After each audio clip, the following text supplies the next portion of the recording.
মেয়েদের জীবনে কিছু কথা।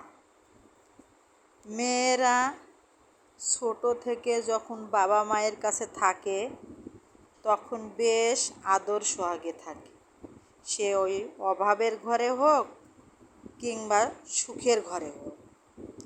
যখন ওই মেয়েরা বড় হয়, মেয়েরা স্বামীর ঘরে যায়, তখন বাবা মায়েরা মনে হয় যে আমাদের দায়িত্ববোধ কর্তব্য শেষ, সব কিছু জামাইয়েরই ওপরে থাকবে।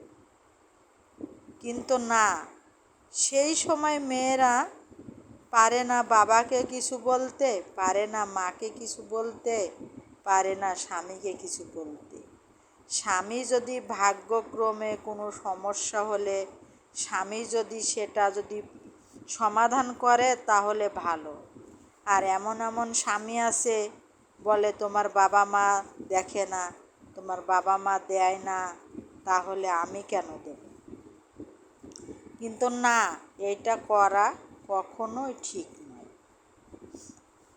আজকে জীবন মরণ সব কিছু চিন্তা ভাবনা করে যখন জামাইয়ের হাতের উপরে তুলে দেয় মেয়েকে, তাহলে যেই ছেলেরা বুদ্ধিমান এবং বোঝে সেই ছেলেরা কখনো স্ত্রীকে দূর কিংবা ভারী মনে করে না। তখন সেই ছেলে মনে করে যে এটা তো আমার দায়িত্ব, এটা তো আমার কর্তব্য, আমি যখন নিয়েছি ঘাড়ে তখন মরার আগ পর্যন্ত আমাকে এই দায়িত্ব কর্তব্য পালন করে যেতে হবে। আর কিছু কিছু পুরুষ আছে যে বাবা মা আছে, ভাইরা আছে, বোনেরা আছে, তারা দেখবে না, আমি দেখব কেন, এমন করে। কিন্তু অবহেলার লাঞ্ছিত গড়িয়ে পড়ে সেই স্ত্রী পারে না স্বামীর দিকে বলতে, পারে না বাবা মায়ের দিকে বলতে। সেই স্ত্রীর শুধু জীবনে থাকে দুঃখ আর ক্ষোভ আর আর্তনাদ, তাছাড়া জীবনে আর কিছুই চাওয়ার থাকে না। আর বুক ভরা কষ্ট, সেই কষ্টটা যে কাউকে শেয়ার করবে সেই শেয়ার করারও সুযোগ থাকে না।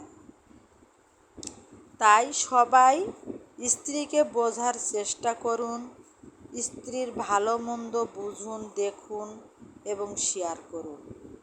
এক জায়গায় সংসার করতে হলে হতেই পারে স্বামী স্ত্রী ঝগড়া বিবাদ, কিন্তু না, এটা কখনো বড় মনে করে দীর্ঘক্ষণ রাখেন না, সেটা রাখা উচিতও নয়। সেটা সেকেন্ডে পারলে আর মিনিটে যাবেন না, সংশোধন